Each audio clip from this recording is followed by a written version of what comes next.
Luke on Shaman TV here with Chris Millington. So 1-0 win. What are your thoughts on the game?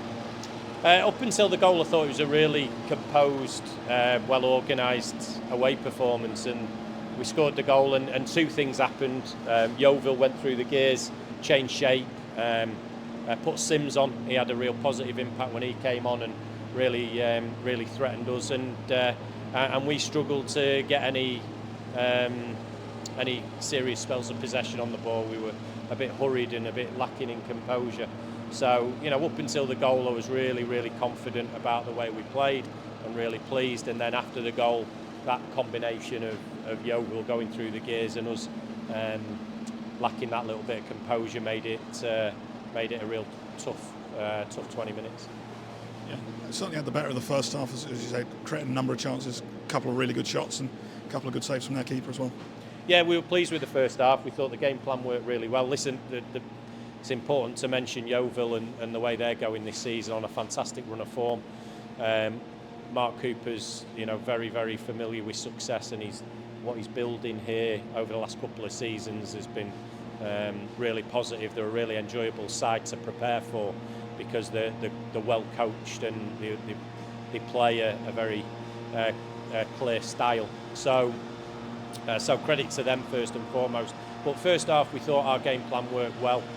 We didn't feel under any serious threat of conceding, and we certainly had, I'd say, 3 good chances, 2 very good chances. Obviously, the back post opportunity from Angelo Capello's cross, and also Billy's had a 1v1, and that type of opportunity, it's very rare we'd be talking about Billy Waters missing one of them because he sticks away more than he concedes in that sense. But yeah, first half we were very pleased.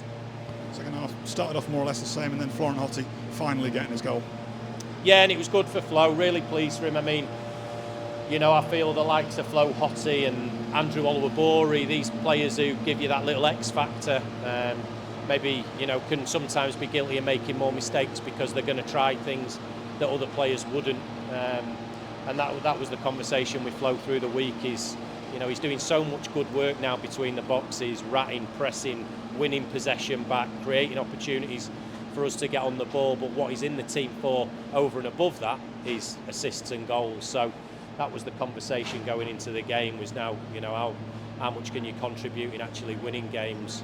And obviously he's done that. He's won the game today for us with a great finish. And credit goes to Joe Cummins as well, because all too often we can find we've got players trying to do it all on their own in the box, but Joe's facing away from goal. He finds a player who's facing forward, and that player was Flo Hottie.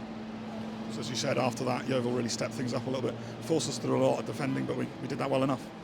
They did, and they were very good, really good. I don't know who they've got next, but I'm sure watching that last sort of 20 minutes or so will put the fear of God into the next opposition, because they were fantastic. I thought, the Yeovil supporters were brilliant. Even when they went 1-0 down, they took the roof off, and a massive thank you to our supporters. I thought they were brilliant themselves. I'm told there was about 60 plus here, but it sounded like a lot more. They were great. They really contributed and really helped us out in some sticky moments. The backing was really needed at certain times. So yeah, all in all, it's a long journey, it's a tough journey, and it's even worse if you don't get something out of the game. So we're delighted to be going back with 3 points. Of course, obviously Yeovil had to finish the game with 10 men, but they still kept coming forward and threw everything at us. Yeah, they did. I'm not quite sure what went on. I couldn't see from this side of the pitch, and I think for both teams there was some, slightly unusual decisions, shall we say. I don't know about the sending off. I really genuinely didn't see it, but I thought there were strange decisions around free kicks being given one way when I felt they should have been given the other, and that's for both teams.